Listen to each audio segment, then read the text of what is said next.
Há perguntas que chegam como um vento inesperado, levantando poeira na mente e chamando a atenção mesmo de quem já está acostumado a estudar a Bíblia com profundidade. Uma dessas perguntas é simples, direta e ao mesmo tempo fascinante.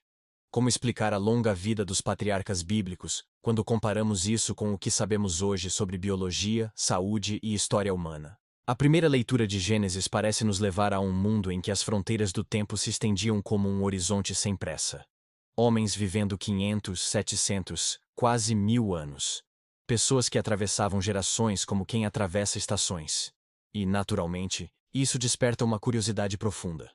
Seria literal? Seria simbólico? Seria uma forma literária da época? Comenta aqui embaixo se você já teve essa dúvida ou se isso sempre te intrigou. E lembra que os links na descrição trazem estudos bíblicos completos que fortalecem sua fé e ajudam este canal a continuar crescendo. Agora vamos caminhar juntos por essa narrativa, com calma, como quem abre uma janela antiga e deixa o sol iluminar cada detalhe esquecido. Quando começamos a observar a longa vida dos patriarcas, uma coisa se torna evidente. O texto bíblico não se preocupa em justificar ou explicar esse fenômeno. Ele simplesmente narra. Isso já nos dá uma chave. A Bíblia está muito mais interessada em contar a jornada humana com Deus do que em oferecer relatórios científicos. Ainda assim, ao mergulharmos no contexto, percebemos alguns detalhes interessantes. O período antediluviano, ou seja, antes do dilúvio, é apresentado como uma fase diferente da humanidade. A Terra é descrita como um ambiente ainda fresco, recém-criado, sem a degradação espiritual e climática que se intensificaria depois. Essa visão é reforçada quando vemos que, após o dilúvio, a idade dos patriarcas começa a cair progressivamente. Matusalém vive 969 anos. Noé vive 950. Mas depois do dilúvio a curva desce. Sem vive 600 anos, Arfaxade 438. E assim até Abraão, que vive 175. Há uma lógica interna no texto. Algo aconteceu que mudou a condição humana. E isso já nos dá um ponto de partida fascinante para refletir. E ao olharmos para a ciência moderna, descobrimos que a Bíblia não está em conflito com aquilo que sabemos sobre envelhecimento. Pelo contrário, ela abre espaço para entendermos que o ser humano já passou por transformações profundas na sua história. A longevidade humana sempre esteve condicionada ao ambiente, à genética e ao estilo de vida. Hoje, sabemos que certos animais têm envelhecimento extremamente lento, quase suspenso, como tartarugas de mais de 180 anos ou espécies de medusas virtualmente imortais. Não porque desafiam a ciência, mas porque foram criadas com estruturas biológicas que permitem esse ritmo de vida. Isso nos mostra que longevidade extraordinária não é, em si, algo impossível dentro da criação. A palavra também sugere que, no início, o corpo humano funcionava com mais plenitude, talvez com maior capacidade regenerativa, talvez com uma estabilidade genética mais preservada. Após a queda, e especialmente após o dilúvio, essa condição parece ter mudado. E muitos estudiosos apontam que essa mudança pode estar relacionada ao ambiente pós-diluviano, ao novo clima, às mutações genéticas acumuladas, à degradação progressiva da criação. A própria narrativa de Gênesis reforça essa transição como parte do drama humano. Quando observamos a história antiga, notamos algo ainda mais intrigante. Várias civilizações também mencionam figuras que viveram séculos. Os sumérios têm listas de reis com idades absurdas antes de um grande desastre hídrico.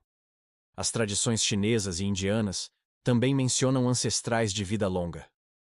É como se o imaginário antigo carregasse a memória de um tempo distante, em que a vida parecia diferente.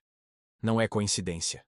E esse paralelo cultural amplia o entendimento de que talvez a Bíblia esteja registrando uma memória histórica, que ecoa em outras culturas, cada uma à sua maneira.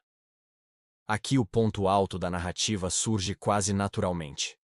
Quando juntamos o contexto bíblico, os padrões literários das civilidades antigas e os avanços científicos sobre genética e ambiente, percebemos que a longa vida dos patriarcas não deve ser lida isoladamente.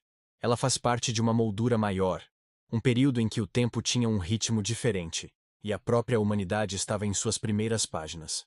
Não precisamos escolher entre fé e ciência. Podemos enxergar que o texto bíblico conversa com a estrutura do mundo real, ainda que não se prenda a uma linguagem técnica. E assim, chegamos ao momento mais profundo dessa reflexão.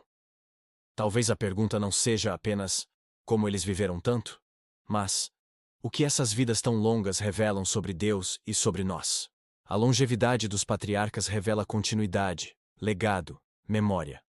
Homens viviam séculos não para impressionar, mas para testemunhar, para transmitir, para sustentar gerações antes da existência de livros, escolas, sistemas. Uma vida longa, naquele contexto, não era um privilégio biológico, era um recurso pedagógico. Era como se Deus estivesse dizendo: antes de vocês se perderem na pressa e no esquecimento, quero que compreendam quem eu sou e quem vocês são. Depois, à medida que a humanidade se afasta, a vida encurta, e a Bíblia registra essa mudança quase como um lamento silencioso. O meu espírito não contenderá para sempre com o ser humano. Gênesis 6:3. A vida diminui na mesma proporção em que a humanidade se afasta da fonte da vida. E essa é uma mensagem poderosa. No fim das contas, a longa vida dos patriarcas não é um problema para a fé cristã, mas um lembrete de que Deus trabalha através do tempo, e do tempo, ele faz um instrumento da sua revelação. Literal ou não, natural ou sobrenatural, o mais importante é que essas vidas contam histórias de fé, propósitos e quedas que ainda ressoam em nós. E talvez a grande pergunta de hoje não seja: por que eles viviam tanto? Mas, como estamos vivendo o tempo que temos? Agora eu quero saber de você. Qual interpretação sobre a longevidade dos patriarcas faz mais sentido para o seu coração? Comenta aqui embaixo, e não esquece de conferir os estudos bíblicos na descrição, porque cada um deles fortalece sua caminhada e ajuda este canal a continuar produzindo conteúdos profundos sobre a palavra de Deus.